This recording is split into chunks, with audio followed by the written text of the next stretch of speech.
One of the sort of founding philosophies, I guess, of the studio is to keep the teaching environment as close to the working reality as we can. So a couple of things that make us a little different than other studios. Each scene that the actors, pair of actors or 4 actors, however many, each scene that they do, they will come in, they have to rehearse at least 3 times. They come in and do a first work.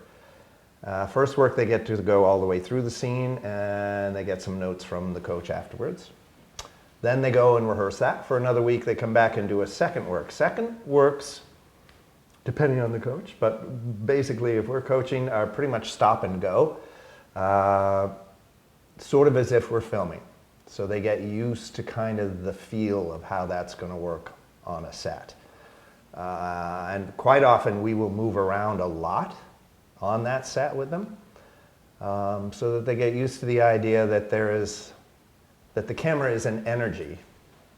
It's kind of the philosophy around that is that they get used to the idea that there's always this other energy that's moving around.